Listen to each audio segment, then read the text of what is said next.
माँ शारदे को नमन।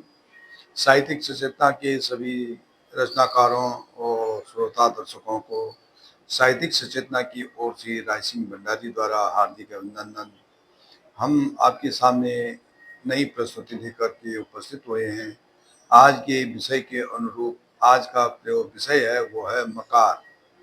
मकार अर्थात ब्रह्मनाद चतुष्टय के चार आयामों में से तृतीय आयाम मकार है।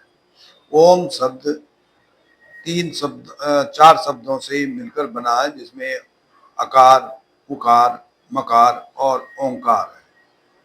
तो आप विभिन्न चरणों इस सप्ताह में आप ओम के विभिन्न आयामों को के बारे में आप जानेंगे।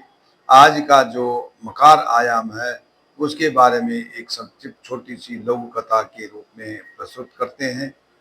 एक बार की बात है, एक ऋषि रहते थे जो एक अपने एक वन में एक कुटिया में जीवन यापन करते थे।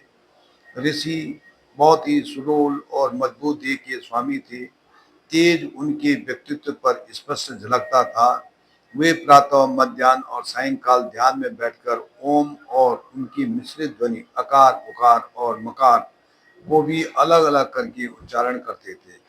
उनके शिष्यों का भी नित्य कर्म था, जिसके कारण वे भी स्वस्थ और मौसम के प्रभाव से पृथक थे। यानी सर्दी में उनको सर्दी नहीं लगती थी और गर्मी में उनको गर्मी नहीं होती थी।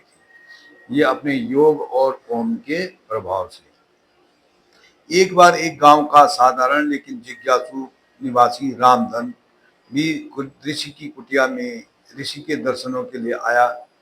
उस समय प्रातः काल का समय था और ऋषि एवं शिष्य सभी अपनी योग साधना में ओम शब्द की ध्वनि के साथ व्यस्त थे। समस्त वातावरण ओम और उसके आयामों से की ध्वनि अकार, उकार, मकार और ओंकार की ध्वनियों से गुंजायमान था। रामधन को वहां एक सुखद भाव और शांति की अनुभूति हो रही थी। वह भी कुछ देर तक उन ध्वनियों में खो सा गया। काफी देर बाद जब उनका ऋषि का यह ओम शब्द का जाप अभ्यास समाप्त हुआ और वह अपनी जागृत अवस्था में आए, तब रामधन का विवेक भी जाग गया और वह ओम शब्द में रमे हुए ऋषि के पास आया। दंडवत चरण स्पर्श करके औपचारिकता समाप्त करके हुए रामधन ने पूछा, ऋषिवर, आप यह कौन सा योगाभ्यास कर रहे हैं? देखकर अपूर्व आनंद आ रहा। ऋषि रामधन को अपनी कुटिया में ले गए और अकार, उकार, मकार और ओंकार नामक त्रिगुणात्मक ध्वनि के बारे में समझाने लगे।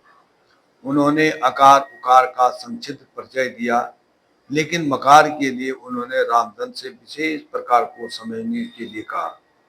यदि तुम सूक्ष्म रूप से समझने के लिए तैयार हो तभी या तत्पर हो तभी मैं समझाऊंगा। इस पर रामधन ने पूछा, ऋषिवर, यह मकार क्या समझने के लिए इतना जटिल है? तब ऋषि ने कहा कि रामधन, जटिल तो कुछ भी नहीं है, लेकिन अकार और उकार का अंत मकार में छिपा हुआ है। रामधन की उत्सुकता बढ़ी और उसने ऋषि से पूछा, यह कैसे हो सकता गुरुदेव, कृपया विस्तृत से समझाइए। तब ऋषि बोले, सुनो रामधन, मकार में तीनों गुणों में से तमोगुण विद्यमान है। जिस पर अकार में सतगुण है तो उकार में रजोगुण है, इसी प्रकार से मकार में तमोगुण छिपा हुआ है। तमोगुण होने के कारण यह मृत्यु प्रधान ध्वनि है। जिस प्रकार अकार का जन्म का प्रतिनिधित्व करती है, उकार जीवन को प्रतिनिधित्व करती है, उसी प्रकार मकार भी मृत्यु को प्रतिनिधित्व करती है। यानी जन्म, जीवन, मरण में ये अकार, उकार और मकार शब्द छिपे हुए, ध्वनि छिपी हुई हैं। इनके देव शिव जी हैं जो संहारक हैं। जैसे ब्रह्मा जन्मदाता है, विष्णु पालनहार है, तो शिव जी जो है संहारक हैं जो ब्रह्मा जन्म देने। इस प्रकार से इसका जो मस्तिष्क है, इसका जो केंद्र है वो मस्तिष्क है। पंच तत्व में इसका प्रधान तत्व जो है आकाश तत्व है। यह ध्वनि मस्तिष्क को ऊर्जा देती है।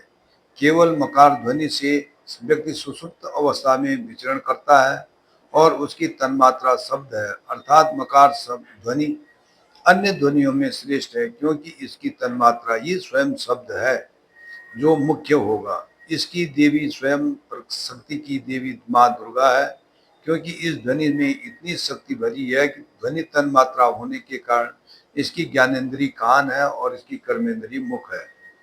इस प्रकार इन तीन ध्वनियों आकार, उकार और मकार में मकार प्रमुख है, क्योंकि जन्म और जीवन मिथ्या हो भी सकता है लेकिन मृत्यु अटल सत्य है। हाँ, ओंकार ध्वनि इन सभी ध्वनियों का मिश्रण है और अर्थात जो अलग अलग गुण इन सब अलग अलग ध्वनियों में है वह ओंकार में समाहित है। इस प्रकार रामधन तुम समझ गए होंगे कि ध्वनि ओम ध्वनि में ही विशेषकर मकार ध्वनि कितनी प्रभावशाली और महत्वपूर्ण है, जिससे उन दोनों ध्वनियों का अंत समाहित है। रामधन ने कहा, गुरुदेव आज मेरी समझ में ओंकार और उसके बाकी तीन ध्वनियों को विशेषकर मकार ध्वनि का जो आपने विशेष वर्णन किया वो विस्तार से किया, मेरी समझ में आ गया और इसकी भूमिका उपयोगिता भली भांति समझ गया हूँ। धन्यवाद। राय सिंह भंडारी।